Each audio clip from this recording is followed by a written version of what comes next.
இன்னைக்கு நம்ம வீட்டின் ஆசீர்வாதத்துக்கு, ரட்சிப்புக்கு நம்ம காரணமா இருக்கிறோமா, தடைக்கல்லா இருக்கிறோமா? என் வீட்டுக்கு தடையா நான் இருக்கக்கூடாது. என் வீட்டினுடைய வேதனைக்கு நான் காரணமா இருக்கக்கூடாது. என்னுடைய முரட்டாட்டமும் என்னுடைய கடின இருதயமும் என் வீட்டுக்குள்ள பிரச்சனையை கொண்டு வந்துடக்கூடாது. நான் ஆசீர்வாதத்தின் வாய்க்காலாய் மாற வேண்டும். என் வீட்டின் தலையெழுத்தை மாற்றுகிறவராக என்னை மாற்றும் ஆண்டவரே. என்னை ஒரு ஆசீர்வாதமாய் மாற்றும். அதற்கு என்னை அர்ப்பணிக்க வேண்டுமா? நான் அர்ப்பணிக்கிறேன்.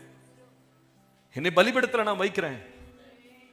என்னை மண்டையில கொண்டு வாங்க ஆண்டவரே. என்னை நீங்க மாற்றுங்க. என் மூலமா என் சந்ததிகள் ஆசீர்வதிக்கப்படட்டும். அதற்கு நான் உம்மண்ட வர்ற ஆண்டவரே. இன்றைக்கு உங்களுடைய வார்த்தையை கேட்கறதுக்கு நான் ஆயத்தமா இருக்கிறேன். இந்த வசனத்தை கேட்டுக்கொண்டிருக்கிற ஒவ்வொருவரை குறித்து ஆண்டவர் பேசுகிறார். இன்றைக்கு உன்னுடைய கீழ்ப்படிதல், உன்னுடைய அர்ப்பணிப்பு, உன்னுடைய ஒப்பு கொடுத்தல் ஒரு சந்ததியவே தொடப்போகிறது. உன் சந்ததியை தொடப்போகிறது. உன் குடும்பம் முழுவதையும் தொடப்போகிறது.